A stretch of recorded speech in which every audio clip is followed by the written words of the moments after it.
Assalamualaikum warahmatullahi wabarakatuh. Gimana kabarnya anak-anak hari ini? Semoga sehat ya semuanya. Sebelum memulai pembelajaran, alangkah baiknya kita berdoa terlebih dahulu dengan membaca Bismillah. Yuk, Bismillah. Bismillahirrahmanirrahim.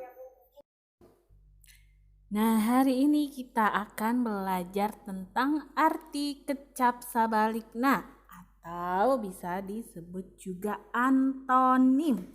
Ya, kalau bahasa Indonesianya. Apa sih Miss kecap sabalikna teh?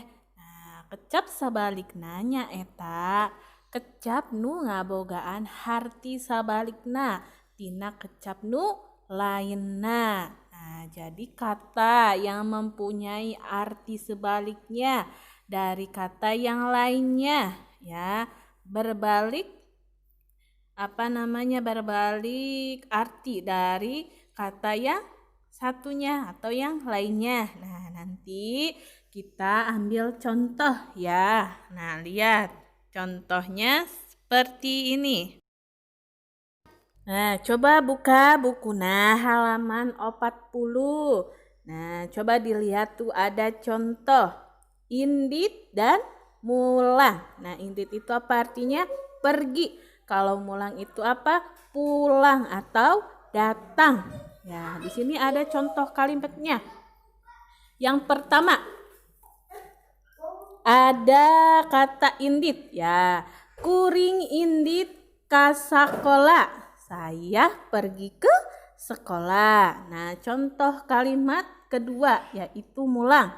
Adi nama kakara mulang ti sakola. Adiknya baru datang dari sekolah. Nah, jadi indit pergi, mulang itu datang atau pulang. Nah, gimana yang tadi untuk materi kecap sabalikna? Gampang kan ya? Nanti kalau misalnya kalian belum mengerti, bisa tanyakan langsung ke Miss Japri ya. Untuk tugasnya itu bisa dibuka di buku halaman 40 jeung 40 hiji. Tong hilap dikerjakannya. Oke, tugasnya dikumpulkan ku Miss.